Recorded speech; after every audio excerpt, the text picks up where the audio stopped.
नमस्कार, जी न्यूज़ पर आपके साथ मैं आदती त्यागी। तो सुबह करीब 10:45 का वक्त, जगह उत्तराखंड में चमोली जिले का रेणी गांव। ग्लेशियर फटने से आपदा आ गई। ग्लेशियर फटने से धौली नदी में बाढ़ आई, जिससे चमोली से लेकर हरिद्वार तक खतरा बहुत ज्यादा बढ़ गया। तबाही की पहली तस्वीर से लेकर राहत बचाव कार्य और इसके साथ साथ नदी का वेग आखिर कहां तक पहुंचा है, यानी सबसे लेटेस्ट तस्वीर। अगले आधे घंटे में इस तबाही से जुड़ी हर तस्वीर नॉन स्टॉप।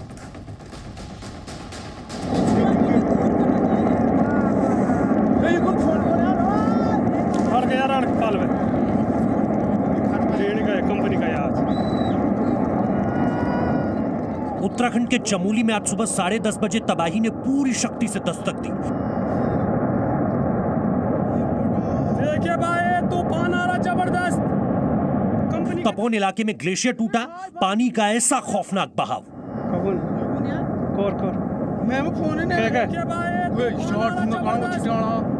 कंपनी की तरफ जा रहा है। ये बड़ा जिसने भी जल के इस रौद्र रूप को देखा, हौसला टूट गया। इस जल प्रवाह ने कितनी तबाही मचाई होगी, आप अंदाजा लगा सकते हैं।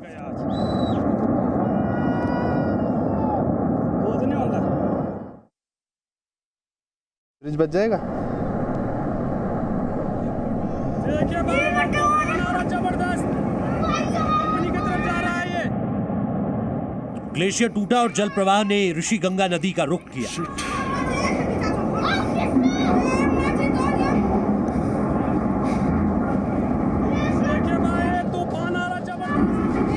न सिर्फ चमोली जिले में बल्कि पूरे उत्तराखंड में दहशत छा गई। ऋषिगंगा नदी पर बने बैराज का एक गेट खुला था। खुले गेट से पानी के भीषण प्रवाह को देखिए। बैरक भी गया, टूट गया।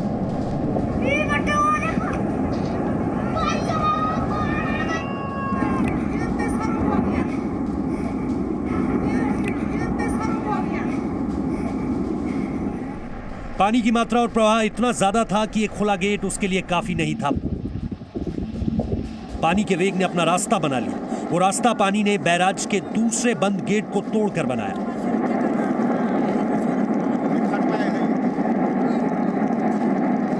तेज जल प्रवाह बैराज के दूसरे गेट को अपने साथ बहा कर ले गया।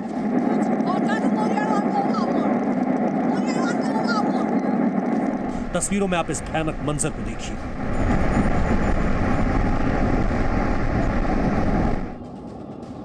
चमोली के रेणी गांव में ऋषिगंगा प्रोजेक्ट को भारी बारिश और अचानक पानी के तेज बहाव से भारी नुकसान पहुंचा। नदी में अचानक पानी आने से बाढ़ आ गई।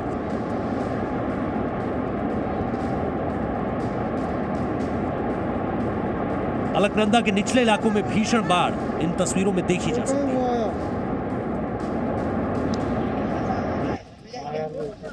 अचानक पानी की मात्रा बढ़ जाने से ऋषिगंगा नदी का जल स्तर और जल प्रवाह तेजी से बढ़ा। दुर्भाग्य ये कि ऋषिगंगा नदी के तट पर पूरे के पूरे गांव बसे हैं। तस्वीरों में नदी किनारे बने घरों को आप देख सकते हैं।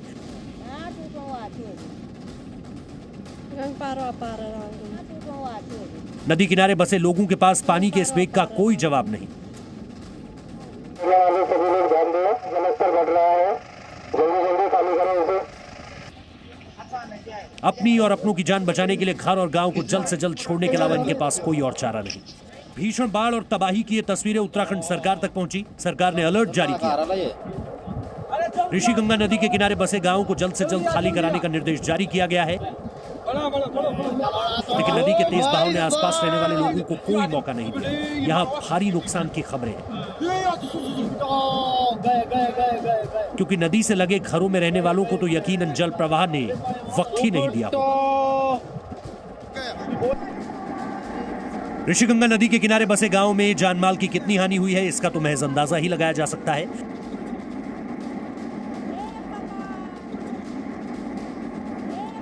सरकार ने अब तक कोई औपचारिक ऐलान नहीं किया है। ऋषिगंगा नदी पर बना पुल भी पानी के तेज बहाव के आगे टिक नहीं सका। जल प्रवाह में पुल किसी तिनके की तरह बह गया। इस तबाही के बीच मौजूद स्थानीय लोगों की दहशत भरी आवाज आप पानी की खौफनाक आवाज के बीच सुन सकते हैं। मंदिर तो नहीं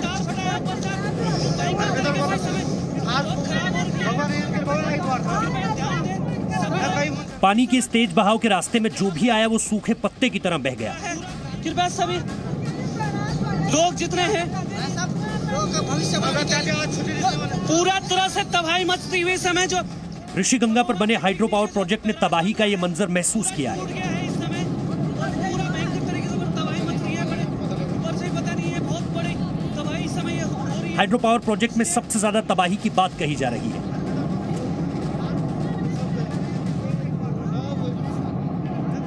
हाइड्रो पावर प्रोजेक्ट में सब कुछ कैसे पूरी तरह से तबाह हो चुका है आप देख सकते हैं।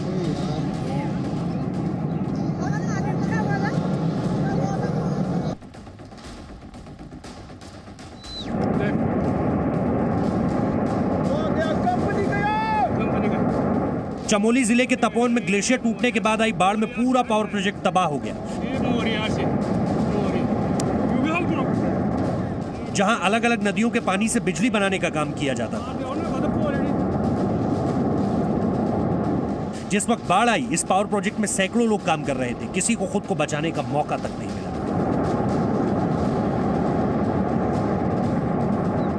पूरा पावर प्रोजेक्ट जलमग्न हो गया और वहां काम करने वाले लापता हो गए।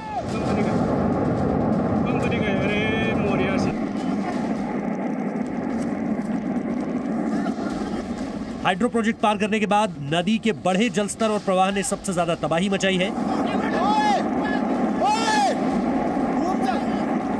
ऋषिगंगा और धौलीगंगा के साथ साथ इस बाढ़ का असर अलकनंदा नदी पर भी पड़ा है।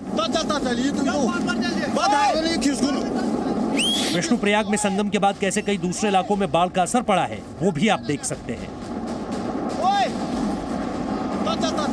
इसके साथ साथ आसपास के इलाकों में कितनी तबाही हुई इन तस्वीरों के जरिए जानिए। हर एक तस्वीर बाढ़ की तबाही की कहानी कह रही है। पानी की यह आवाज खौफनाक मंजर को बयां कर रही है। वर्ष 2013 में केदारनाथ आपदा के दौरान भी इस तरह की कई तस्वीरें देखी गई थी। तपोवन से लेकर जोशीमठ तक तबाही की तस्वीरों को देखा जा सकता है।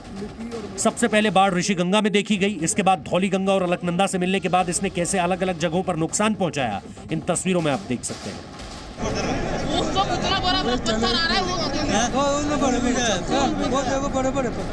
पानी के इस प्रवाह और भीषण बाढ़ को लोगों ने देखा।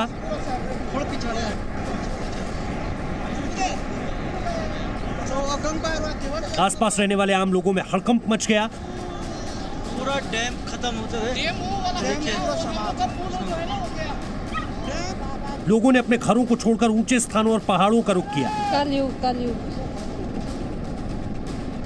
पानी की खौफनाक आवाज के बीच आप लोगों की चीख पुकार सुन सकते हैं।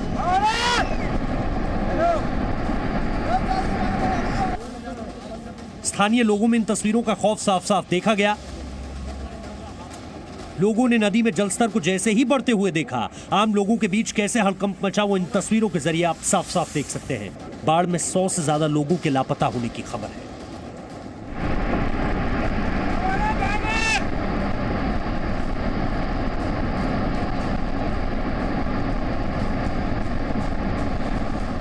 तपोवन में आई बाढ़ में नदी के पानी का प्रवाह इतना तेज था कि पुल के पुल यहां नदी अपने साथ बहा कर ले गई।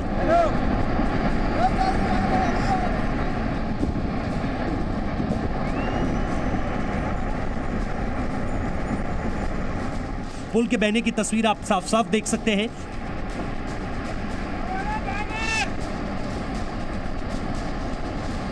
पुल के पीछे से इस वीडियो को रिकॉर्ड किया गया है। जोशीमठ, तपोवन से मलारी और सुराही टोटा जैसी जगहों को जोड़ने वाले कई पुल पानी के तेज बहाव में बह गए।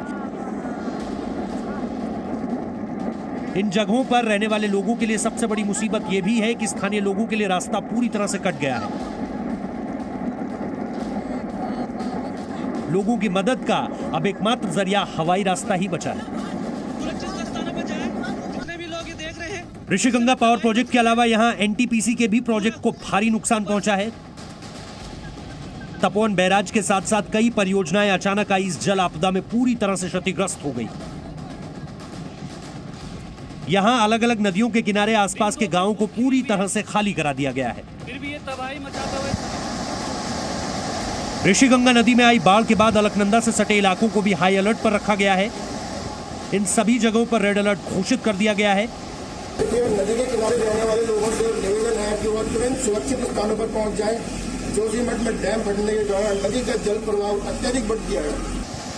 राज्य के कई इलाकों में नदी खतरे के निशान से ऊपर बह रही है और लोगों में इस खतरे की दहशत काफी ज्यादा है। ऋषिगंगा की आई बाढ़ ने कितना नुकसान पहुंचाया, इसकी शुरुआती तस्वीरें आप देख सकते हैं। बाढ़ के बाद घर के घर पानी में डूबे हुए हैं।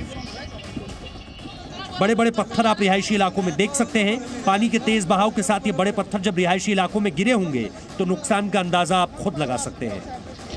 हर तरफ सिर्फ मलबा दिखाई दे रहा है। बाढ़ के बाद लगातार अलग अलग नदियों के जलस्तर में तेजी से इजाफा हुआ। कंपनी की तरफ जा रहा है ये।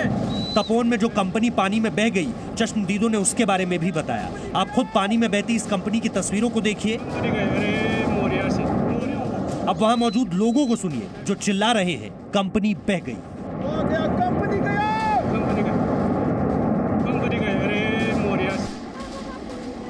तपोवन में आई बाढ़ में नदी के पानी का प्रवाह इतना तेज था कि पुल के पुल यहां नदी अपने साथ बहा कर ले गई। पुल के बहने की तस्वीर आप साफ साफ देख सकते हैं। पुल के पीछे से इस वीडियो को रिकॉर्ड किया गया है। ग्लेशियर टूटने के बाद आई बाढ़ में बहे लोगों के शव मिलने लगे हैं। तपोवन में हाइड्रो पावर प्रोजेक्ट के पास ही कई मजदूरों ने अपने रहने की व्यवस्था की थी, लेकिन उन्हें एहसास नहीं था कि इस तरह की जल प्रलय आने वाली है। मृतकों में मजदूरों और स्थानीय लोगों के होने की आशंका है, क्योंकि कई घर नदी के किनारे ही बसे हैं।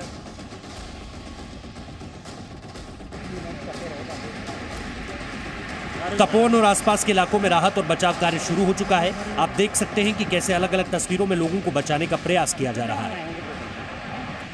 सुबह 10:30 बजे बाढ़ की खबर के बाद रेस्क्यू टीम को इन इलाकों के लिए रवाना कर दिया गया था। जिस तरह आज ग्लेशियर के टूटने से उत्तराखंड के कई इलाकों में बाढ़ आई, उत्तराखंड बाढ़ का ऐसा मंजर 8 साल पहले भी देखा जा चुका है। बाढ़ की आपदा से निपटने के लिए एनडीआरएफ, एसडीआरएफ, सेना और आईटीबीपी की टीमें युद्ध स्तर पर रेस्क्यू ऑपरेशन चला रही हैं। तस्वीरें तबाही के साथ साथ रेस्क्यू ऑपरेशन की भी कहानी कह रही है। लोगों को रस्सी के सहारे बचाया जा रहा है। इन तस्वीरों में आप रेस्क्यू ऑपरेशन देख सकते हैं। अब जरा इन तस्वीरों को देखिए। ये तस्वीरें हाइड्रो प्रोजेक्ट टनल की है। यहाँ सेना के जवान टनल में फंसे लोगों को सुरक्षित जगहों पर पहुंचाने की तैयारी कर रहे हैं और बचाव अभियान तेजी से आगे बढ़ रहा है। सेना की अलग अलग टुकड़ियां भी यहां पहुंची हैं, जिनकी तस्वीरें आप देख सकते हैं। स्थानीय लोगों के बीच सेना की गाड़ियां पहुंच चुकी हैं। यहां सेना की अलग अलग टुकड़ियां हैं जो मलारी, सुराही, टोटा और तपोवन के पास मौजूद हैं। इसके आगे यहां आईटीबीपी भी राहत और बचाव के लिए मौजूद रहेगी। एनडीआरएफ की कई टीमें ग्राउंड जीरो पर मौजूद हैं। उनकी नजरें पानी में बहे लोगों को तलाश रही हैं। बाकी टीमें भी दिल्ली से उत्तराखंड के लिए रवाना हो चुकी हैं ताकि बाढ़ से एक एक व्यक्ति को सुरक्षित बचाया जा सके। यहां वायुसेना को बचाव कार्य में लगाने की पूरी तैयारी कर ली गई है और पुलों के कटाव के बाद वायुसेना का रोल बचाव कार्य में बेहद अहम होगा। अचानक आए इस जल प्रलय में सेना की टुकड़ियां, आईटीबीपी के जवान, एनडीआरएफ और स्थानीय पुलिस की मदद से रेस्क्यू किया जा रहा है। अरे टनल में है बहुत आदमी यार। सेना की तरफ से बताया गया है कि उनकी मेडिकल और इंजीनियरिंग टीम भी काम कर रही है। साथ ही हेलीकॉप्टर से भी तलाशी अभियान शुरू हो चुका है। उत्तराखंड में आई बाढ़ की ये तस्वीरें तबाही को बयां करने के लिए काफी है। आईटीबीपी के डीजी ने जानकारी देते हुए बताया कि एनटीपीसी की साइट में शुरुआती जांच में करीब 9 से 10 शवों को निकाला गया था। यहाँ पानी का बहाव इतना तेज था कि किसी को संभलने का मौका नहीं मिला। यहाँ करीब 100 से ज्यादा लोग काम कर रहे थे। पानी के बहाव में इनके बह जाने की आशंका जताई जा रही है। उनकी लगातार तलाश जारी है। इस जगह पर करीब 350 आईटीबीपी के जवान मौजूद। ये आपदा कितनी बड़ी है ये तस्वीरों में आप देख सकते हैं। रेस्क्यू ऑपरेशन की तैयारियों की अगर बात करें तो जोशीमठ, रुद्रप्रयाग, तपोवन, औली और उत्तरकाशी जैसे इलाकों में भी सेना, एनडीआरएफ और आईटीबीपी की टीमें पहुंच चुकी हैं। तस्वीरों में तबाही आप देख सकते हैं। कई टीमों को रिजर्व पर रखा गया है। ग्लेशियर टूटने के बाद जितनी तेजी से बाढ़ आई, उतनी ही तेजी से ये खबर देश दुनिया तक पहुंची।